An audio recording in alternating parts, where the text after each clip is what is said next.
This video is sponsored by Squarespace. One of the most highly requested topics that I get asked about is pricing. Lizzie, how much should I charge for this? Lizzie, how much is a portrait shoot? Lizzie, I don't know what my work is worth. How do I know I'm not charging too little? How do I know I'm not charging too much? Well, a while back, Chris and I made a video about what we would actually charge for video work. We threw out some actual hard numbers from beginner to pro videographers and editors. You guys loved that video, so I'd say it's about time for a V2 of that one. This time, we're gonna talk photography. Now, big disclaimer, when you quote a client, you're gonna be giving them wrapped up in like a nice little ball package price. So this isn't gonna be the same amount every single time. This package price includes a few things. 1, your time spent shooting. 2, the equipment necessary to get the job done. And 3, your time spent editing, which is then dependent on the number and complexity of the deliverables. And number 4, there is a bonus factor that affects this, and that is your overall experience level. It's impossible for me to run through every single job scenario that you might run into as a photographer, but I encourage you to use this video as like a guiding light or reference point in your own business. So before we jump into the numbers, let's talk about your career.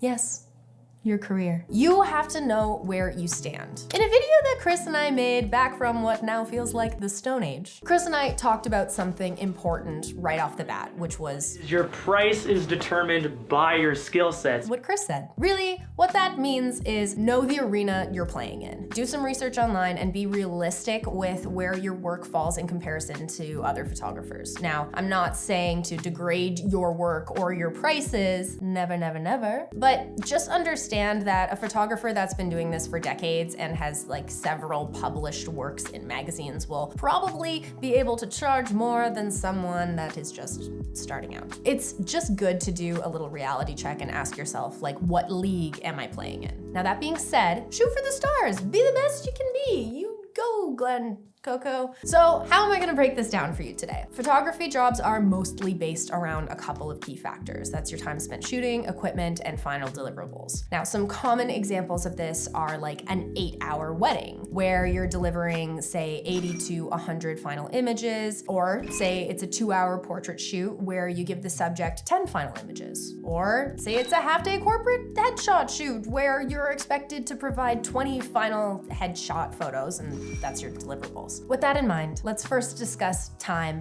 and then we'll discuss the deliverables. So time shooting can be broken down by either an hourly or a day rate or a half-day rate. For day rates, which is typically an 8-hour time frame, your beginner would be from $200 to $500, your intermediate would be from $500 to $1,000, and your pro would be anywhere over $1,000, and this is where it can vary considerably. For hourly rates, let's say a beginner would be between $25 an hour to $100 an hour. An intermediate would be between $100 an hour to $200 an hour, and a pro would be between, say, $200 to $300 an hour. And again, this could vary. It could just go up. And usually someone at that experience level wouldn't be charging hourly anyways, but you know. So keep in mind, this is just the pricing for your time spent shooting. These prices should be added with what we're about to talk about right now, which is your deliverables. We're gonna talk about deliverables in terms of number of final images. First things first, different types of shoots involve different types of post-production. An event coverage shoot would most likely just involve like stylistic edits, color cropping, some basic stuff. However, something like a product or portrait photo shoot might involve more intensive editing in an application like Photoshop.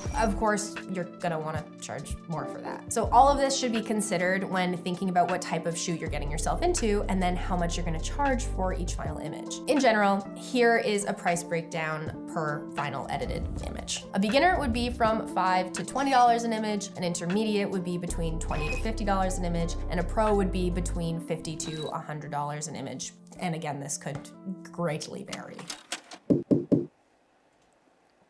You enjoying this video? Cool. Couple things I'm gonna ask you to do then. 1, maybe subscribe to my channel. 2, listen to me talk about Squarespace for a minute. Thanks. I used Squarespace to make my website. I legitimately did, even before they paid me to do this ad. The template I chose was clean and stylish, and I literally built it myself. I really struggle with design, but Squarespace made it super easy for me to showcase my portfolio beautifully. The platform is super easy for me to customize, update regularly, and I can get analytics about the purchases made on my digital products through my online store. And I run my own business, so I don't have time to learn a whole new platform. All right, so head over to Squarespace for a free trial, and when you're ready to launch, you can use this code right here to save 10% off your first purchase of a website or domain. Thanks, Squarespace. Now back to the video. Sometimes you may need to rent equipment for a shoot. Now, this might be a specific lens, a second camera, lighting, really anything that you don't already own. And when renting equipment, you want to quote your client for the price of the rental. Now, make sure that you communicate this cost on your estimate with your client before you rent. Yes, you must provide your client with an estimate or contract, including the pricing, before you do the job. But that's a topic for a different day.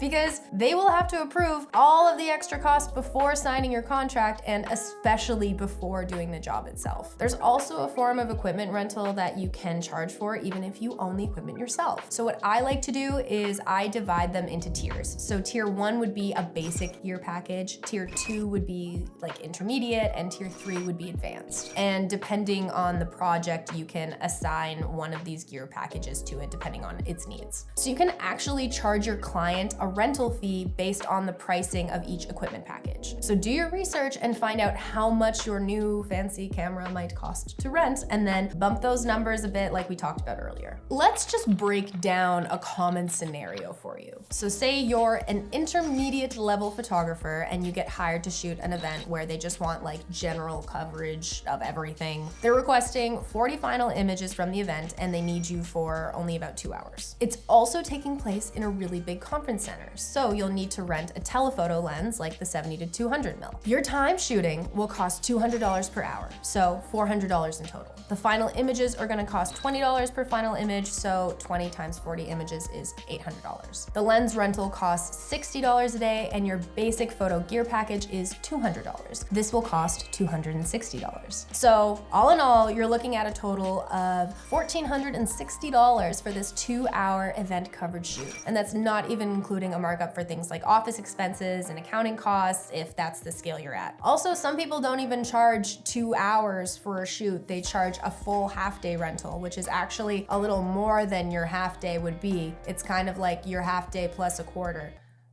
Anywho, keep in mind that all of this information is the baseline of how to charge your clients. So as you do more work, you'll adjust things that you might want to charge more for, new things that clients keep asking for, or other aspects of your work that are more specific to what you do. You may have to rent a location, you might need a really unique lighting setup for portraits that isn't something the average photographer has, so that's definitely something you could also charge for. Now, in terms of editing, you might do extra photoshopping, such as like frequency separation for skin retouching, and that's also something you can charge for. The list goes on. If you want a more detailed breakdown on how to quote your shoots, then feel free to check out my budget and estimate template bundle in the description box below. It includes both a budget and estimate template, as well as a 1-hour walkthrough on how to use them in more detail and when quoting your own projects. So thank you guys so much for watching this video. I hope this is useful if you're just getting started out in your pricing journey as a photographer. And if you like this video, please give it a like down below, subscribe if you're not already, and hit the notification bell to get notified for all future videos, and I'll see you guys in the next one. Let me know if you want any more info on pricing, because we love money over here.